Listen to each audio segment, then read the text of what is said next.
Hey, it's Bobby. Welcome back to Now. Kind of liking that. I'm wondering if we might be able to make that a thing. We'll see. And for those of you who might be binging this, how do you like my new top? Probably won't make much sense to anybody who's watching it day by day, but nevertheless, it's out there.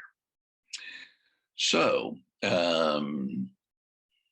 we talked about the two-hand stress disintegrator. We talked about taking control of our internal experience and just recognizing that we have the power to control that. And I love the breadth of the analogy, and I know we talked about that in earlier videos. I love working with breath. I've got a whole program that I work with called Hypnotic Breathing, which is all about using your breath to get in control of your internal state and where things are going on. And breath, we can control of all of our bodily functions. The breath is the easiest one to turn over to complete automation or to take full conscious control over. And I believe we can do that with any of our bodily functions. I believe we have a massive amount of ability to heal ourselves and to control our bodily functions. And when we're not doing that, that can be a signal to us to check in and see where we are. And are you lost in the illusion? And as I said, I want to share a couple of cool things that have happened with clients recently.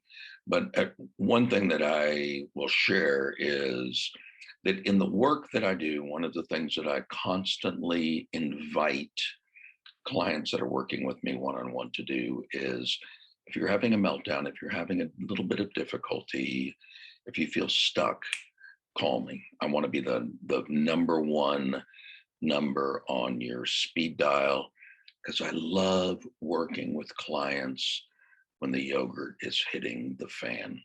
And that was revealed to me when I was getting my master hypnotherapist certification. And I had to have 50 documented clients, but it was tough because I was traveling so much, most of it on planes. And one day I happened to be next to somebody who had a fear of flying. I helped them resolve that issue. I think I've told that story previously in more detail. But the thing that was so powerful and so profound about doing a fear of flying session in the airplane is the result that the client has. That at the end of it, when I bring them back out again and ask, how are you feeling? And are you good? Is everything comfortable? We're on the plane.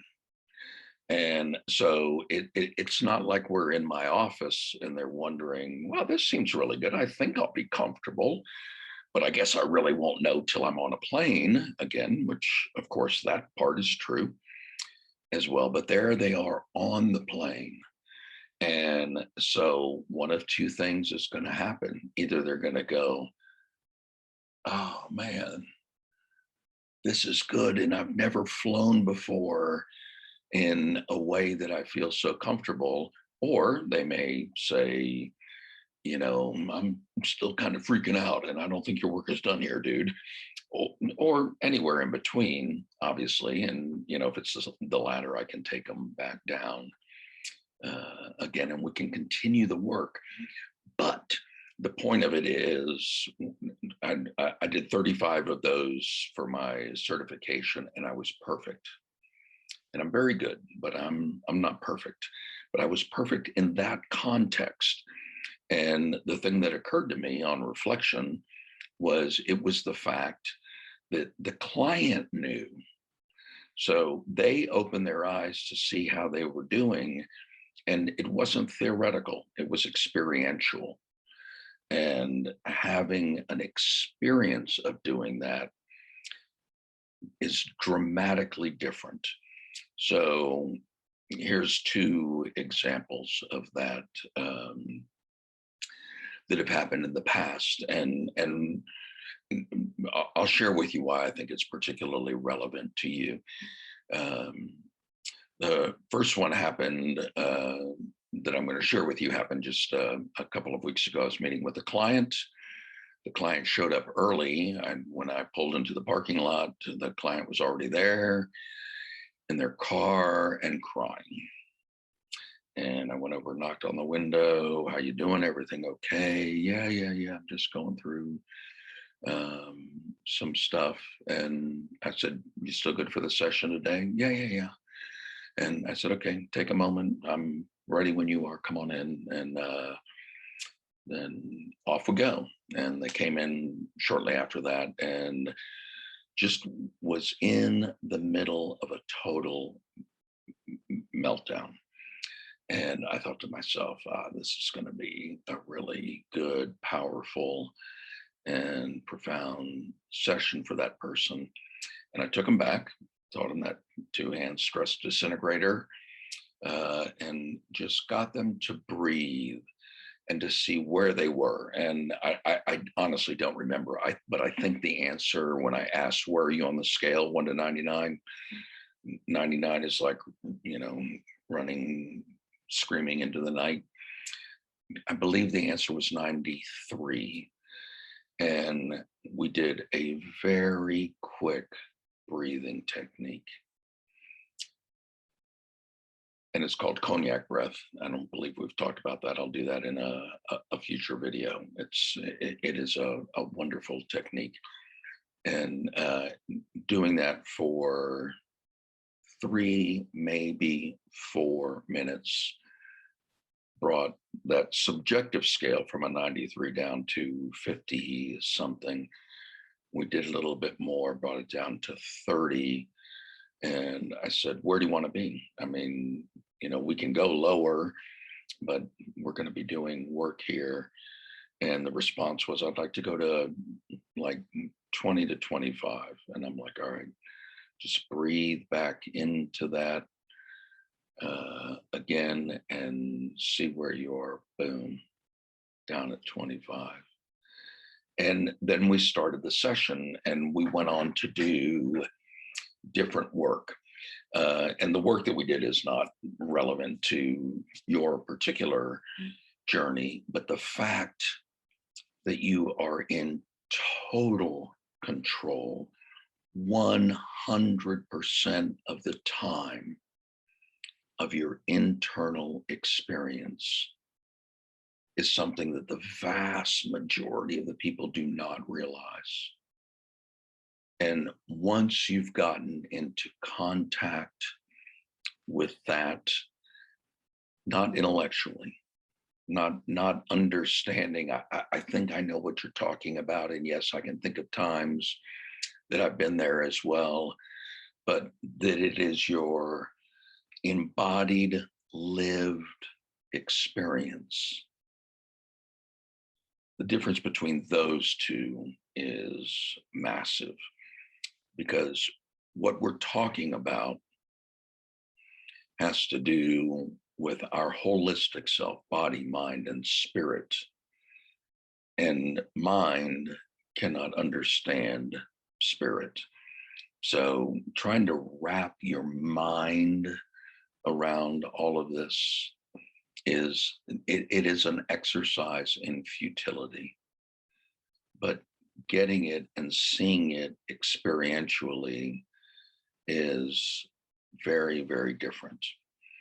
And it was further really grounded into me with a different experience that I had with a different client who had gotten arrested, and he had committed the crime, and he was not wasn't denying it. He was taking ownership of the fact, but he called me from jail. And it actually took a little while to set that up because he didn't have his cell phone, so he didn't have my number. Nobody has anybody's numbers anymore, so I had to get my number to him.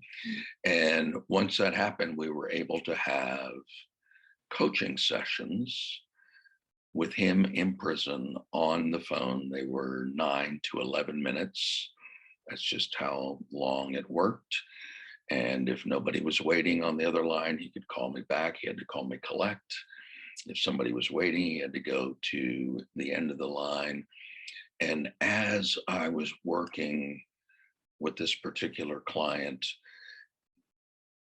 time traveling was like, now was this razor thin, wafer thin line that demarcated past from the future. And it definitely was not. It was the opposite of the eternal now.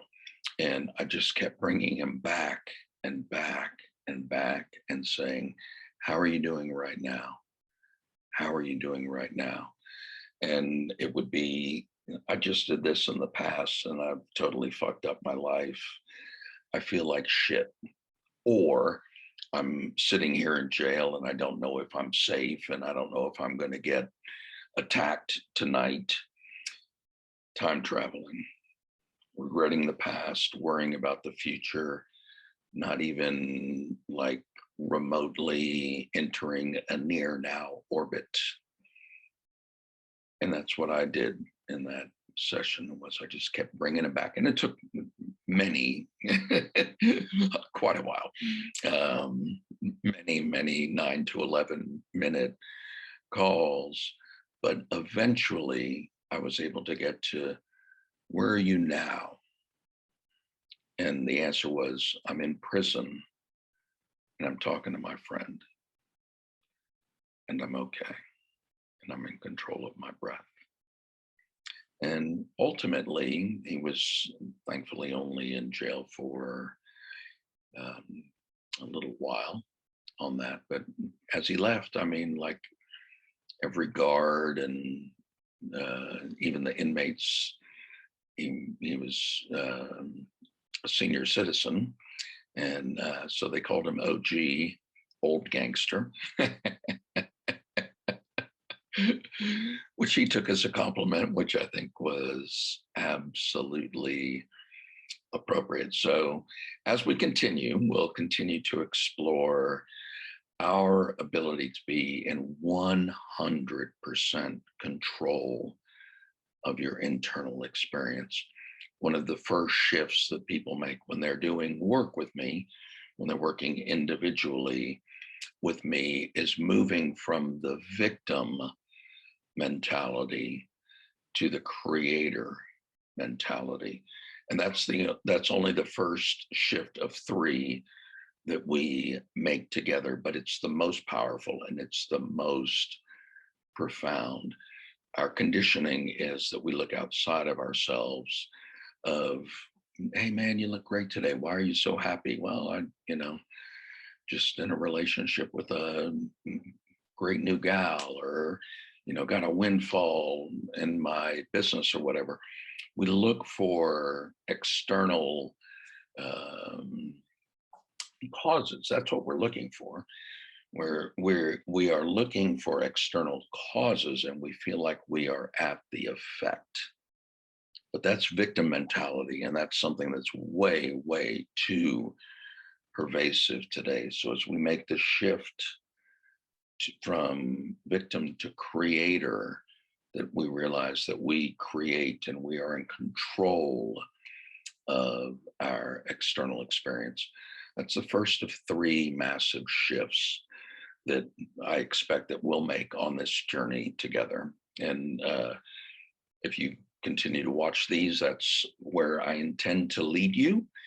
If you would like a little bit more direct assistance, either in a small group or some one-on-one, feel free to shoot me a private message, and we can, I'm happy to have a conversation about that. I think there's no doubt the work that I do one-on-one is the quickest of all of the work that I do. The group work is extremely effective, but it's just a little bit less tailored. And this is, my first time trying to do it in this way. So it's a little bit of an experiment. So I'm looking for feedback from everybody that's on this journey with me. How's it going? And what shifts have you noticed? What are you um, experiencing differently? How is life showing up for you a little bit differently? So, little diarrhea of the mouth on that one. So I'll say ciao for now, and we'll see you next time in the next video in the now that is not yet.